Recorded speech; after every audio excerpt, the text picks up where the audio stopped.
Reconnecting with our emotional capacity as human beings is arguably one of the most difficult things that we do healing trauma. And in today's episode, I want to talk to you about just the ways that I've been able to reconnect emotionally as a human being to myself. One of the biggest reasons that we become emotionally unregulated and dysregulated because of trauma is because effectively it's a survival mechanism. The way that we remove our brain from our body is the very thing that keeps us safe and keeps us protected. And because that mechanism serves us to the capacity and the function of survival, well, it just makes sense that we don't want to feel the emotions of all the bad things that happen to us. Now, this goes across a span of not necessarily only just childhood trauma and abuse, but I mean, really think about any time something majorly drastic happens in your life. Natively, the body just kind of, and the brain and the body just kind of want to remove themselves from each other so that you don't have to feel pain. Because, like, obviously at the end of the day, think about it, like, who wants to feel pain? Nobody. And in my journey, if I go recall thinking about these pivotal cornerstones of my life, a couple things really particular come to mind. One is I remember in my early 20s feeling like I was probably a sociopath. And I've mentioned this on this show before, but the reason that I felt that way was simply because I did not have the capacity to feel the emotions that came along with the abuse that I had suffered. And it was such an amazing defense mechanism for keeping me from feeling emotion. But simultaneously, it was also devastating in terms of keeping me disconnected from other people. We'll be right back to the show, my friend, but I wanted to let you know about our brand new podcast community for Think Unbroken podcast.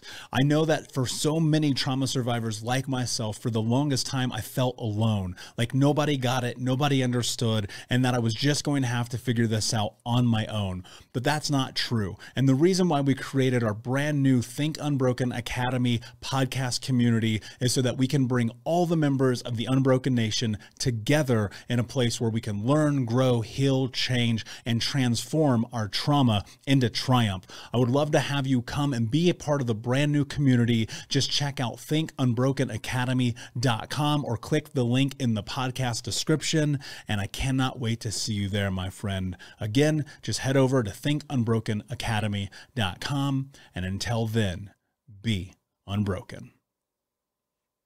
And if you're in this place in your life right now where you feel entirely disconnected from other people, you might find some benefit in what I'm about to share with you. And this is simply information and what I understand to be fitting for me. Now, as you may know, I have spent a tremendous amount of time deep into trauma research.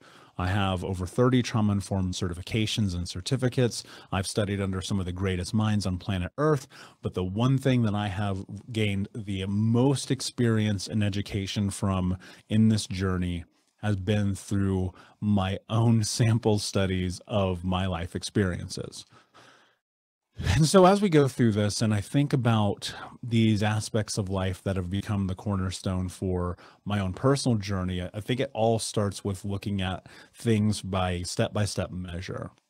If currently today and where you are, you feel dissociated, you feel disconnected, you feel like an emotional recluse, you feel like you cannot step into the emotional capacity you have to be a human being, you feel like everything that happens triggers you, you feel absolutely stuck in your emotions, and more so, you feel like you cannot overcome, let me tell you this.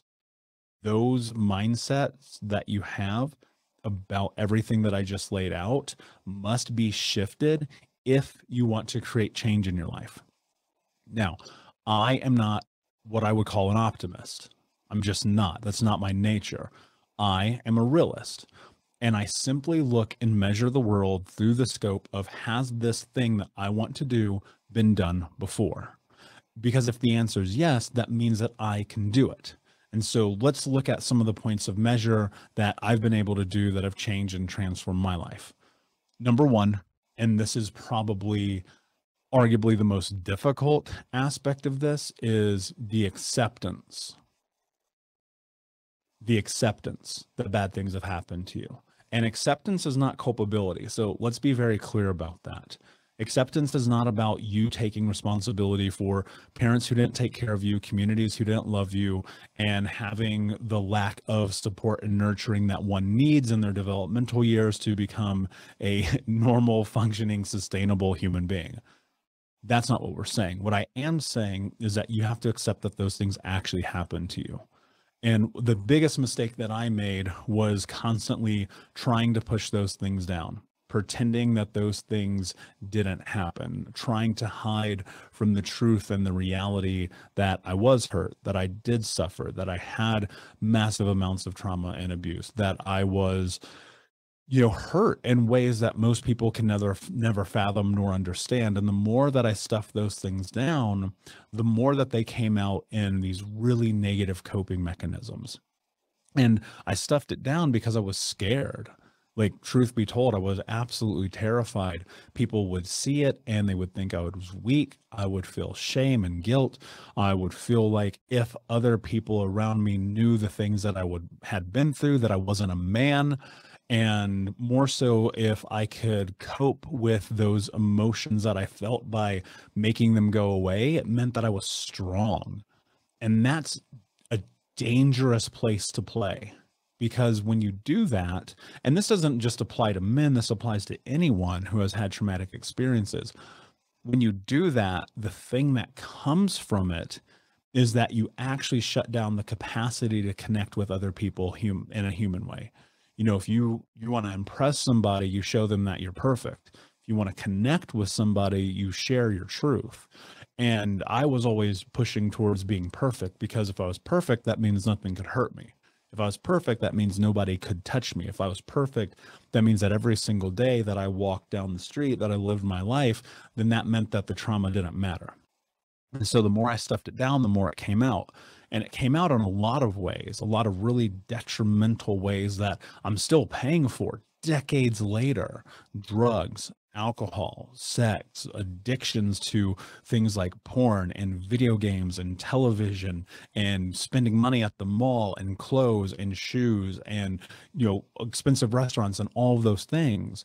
I was addicted to the external. And that addiction to the external, I felt at the time, would help fill me up, would make me feel like a person. But I'll tell you this, I've never owned a pair of shoes that made me love myself. And because of that, that is where this really starts, is looking at the acknowledgement and saying, I accept that these bad things happen to me. I'm not responsible for these bad things, but I'm not going to hide from them. Because when we hide from them, they will show up, whether you like it or not. Now, that's probably the easier of these steps. The next step is that you have to actually feel it, like emotionally. You have to feel the impact of the experiences of your life. And that is never fun. Just to be straight up with you, it's not fun and it sucks. And it's probably the least enjoyable thing about emotionally reconnecting with yourself, because when you feel it, you can heal it.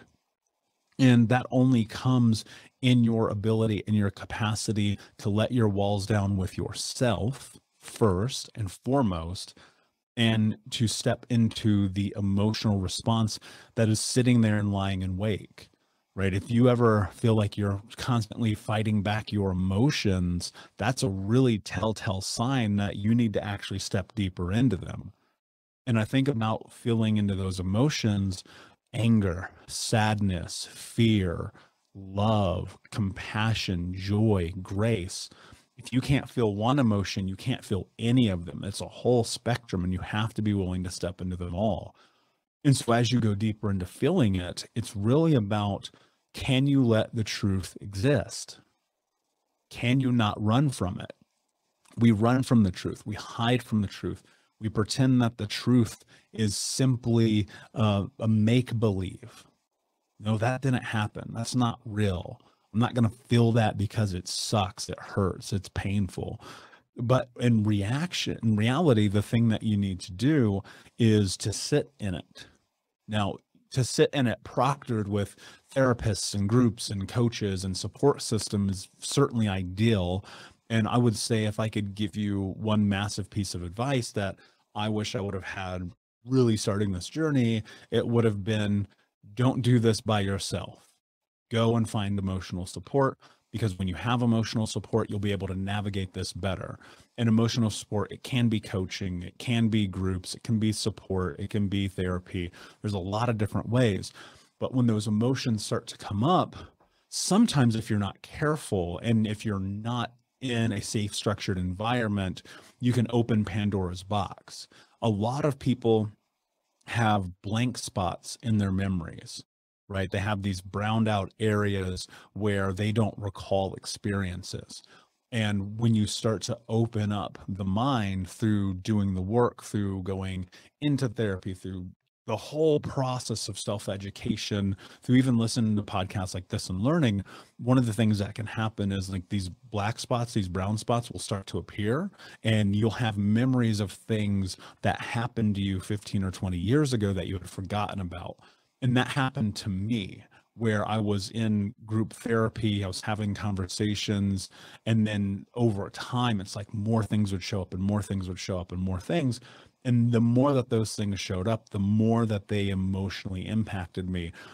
Luckily, having had a support system when it got deep, I wasn't as impacted as I had been previously when I was kind of navigating alone through journaling, meditation, and yoga. So, hey, Unbroken Nation, we'll be right back to the show, but I wanted to let you know that you can grab a copy of my first book, Think Unbroken: Understanding and Overcoming Childhood Trauma, for free. If you go to book.thinkunbroken.com, you can download the PDF ebook version of the book and get everything that I know about the baseline of healing trauma for free, downloaded to your email right now. Just go to book.thinkunbroken.com to download your copy of Think Unbroken: Understanding and Overcoming Childhood Trauma for a PDF for your phone. Again, that is book.thinkunbroken.com. Feeling the emotions is absolutely paramount, but it makes a lot of sense to have support in feeling those emotions. And then you have to look at this from the third aspect of what we would call self-care and taking care of yourself, because it's not enough to go to therapy. I'm going to tell you right now, it's not. You have to have lifestyle changes. You have to have lifestyle changes in order to find long-term health. Because, and this is a thing that struck me that really changed my life, that I try to teach people when I coach them, that I talk about in the books just nonstop, is we are often treating ourselves as adults the same way that our parents and caregivers treated us as children. But we're doing it subconsciously because it has become normative for us to feel it necessary to suffer, because often the combination of suffering and pain equals love. In our mind, we go, if I'm suffering and I'm in pain, then that means I am loved. My parents beat me because they love me. They starve me because they love me. They don't take care of me when I'm sick because they love me. That is an association that the brain makes in the developmental years, right? And then think about this. This will really blow your mind. How often do you push back or pull away from people who actually do show up, who do care, who do love you, who are compassionate, who give you empathy and love, sympathy and grace, joy and fulfillment? How often do you put the block up immediately when they come? Well, think about that. If you're doing that to them, what are you doing to yourself? How are you showing up in your own life? Are you drinking too often? Are you smoking cigarettes? Are you getting high from the moment you wake up till you go to bed? Are you massively overweight and consuming sugar and processed food? Are you not sleeping because you're up all night watching TV and video games and playing and watching porn? Or is your sex life a total nightmare because you can't get intimate with someone because you're scared? Are you seeking validation externally through, maybe it's the opposite. You're working out 40 hours a week, right? You're eating such a strict diet, you can't extend any kind of joy into the way that you nourish yourself. Are you so tied into personal development and learning that you don't have fun?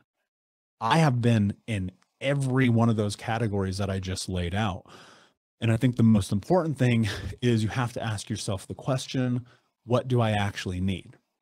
Because if you ask yourself that question, what you will come to find is that the things that you actually need may be the opposite of what you're giving yourself. And if you can actually create a framework of understanding, the thing that you're giving yourself very likely could be the things that your parents gave you in terms of pain and suffering, then you can kind of start to switch the narrative around the way that you think about those experiences.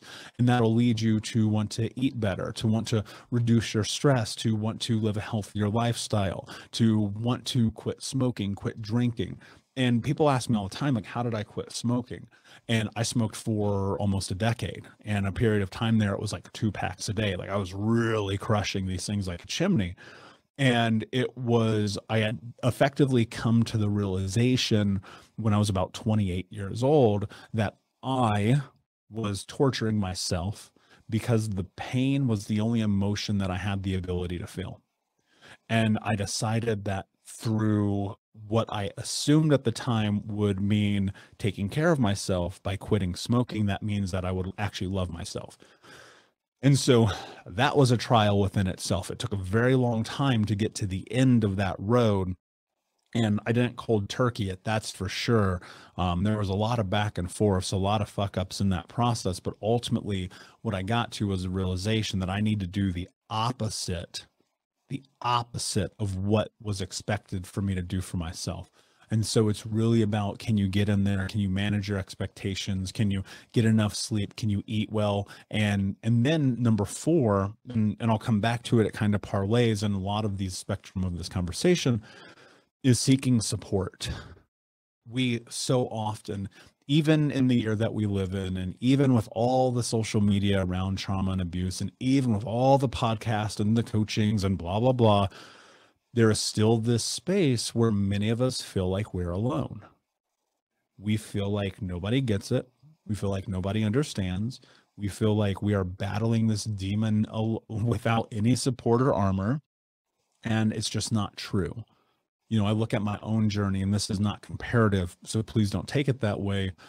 But, you know, growing up, having an ACE score of 10, suffering some of the most traumatic abuse and experiences I think anyone probably ever has. Again, not a comparison. I thought that I was alone. And that was until I started meeting people and I realized the truth that the aloneness was my own doing, and that I needed to seek support and love and guidance and hope and joy and compassion and mainly team from other people. And that led to things like yoga and therapy and group therapy and men's groups and support groups. And now effectively what I've done is built Think Unbroken Academy, which is around those same concepts and ideas that I needed to move through the aloneness. And so if you're in that place in your life where you do feel just completely alone and stuck and deep in the quagmire of what it is to be healing, finding other people who are in this journey with you is a foundational cornerstone to growth. It's the foundational cornerstone to healing. It's the foundational cornerstone to being able to learn to heal and love yourself. You don't have to go through this alone, but nobody's going to come knock on your door and say, hey, do you need support? Nobody's going to send you a message in skywriting and say, hey, I know Tom, Sally, Mary, Carolyn, Bill, Steve, I know you need it. We're here for you. You've got to be willing to go and seek that for yourself. And that is difficult and uncomfortable. And it can be ugly sometimes because you're going to have to let down your walls. You're going to have to be willing to be vulnerable. And a lot of times in that space of vulnerability, the very thing that happens is we say, well, I need help, but I don't want to put myself in a position to get hurt, so I'm not going to go and seek help.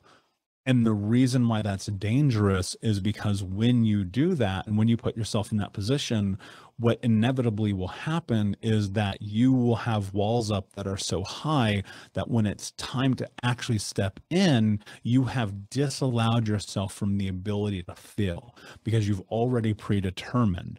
And so letting down your guard, having the willingness to step into and through vulnerability is ultimately going to be the most powerful thing that you can do for yourself. And, I created Think Unbroken Academy. That's at thinkunbrokenacademy.com.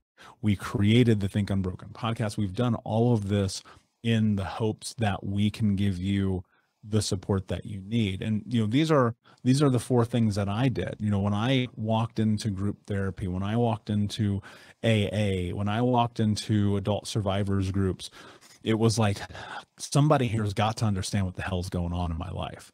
Like it can't just be me out here by myself constantly being destroyed. Like there's got to be something to this. And the very thing that I discovered in that was true. And so my hope is, my friend, that you will take these 4 ways and you will step into them in a deeper capacity so that you can start to connect with yourself at a new, beautiful, and transformative way. Also, please join us at thinkunbrokenacademy.com so that you can find community, so you can find support. And until next time, my friend, be unbroken. I'll see ya. We'll be right back to the show, my friend, but I wanted to let you know about our brand new podcast community for Think Unbroken podcast. I know that for so many trauma survivors like myself, for the longest time, I felt alone, like nobody got it, nobody understood, and that I was just going to have to figure this out on my own. But that's not true. And the reason why we created our brand new Think Unbroken Academy podcast community is so that we can bring all the members of the Unbroken Nation together in a place where we can learn, grow, heal, change, and transform our trauma into triumph. I would love to have you come and be a part of the brand new community. Just check out thinkunbrokenacademy.com or click the link in the podcast description. And I cannot wait to see you there, my friend. Again, just head over to thinkunbrokenacademy.com. And until then, be unbroken. Thank you so much for listening to Think Unbroken. Please share this episode with someone who could use it and help us move forward in our mission of ending generational trauma in our lifetime. And if you would, please take 5 seconds to pop on iTunes or Spotify, hit that 5-star, leave a review, and you can also reach out to us on social at Michael Unbroken or at Think Unbroken. And of course, you can check out our YouTube channel at Think Unbroken. Thank you for being a part of Unbroken Nation, my friends, and until next time, be unbroken.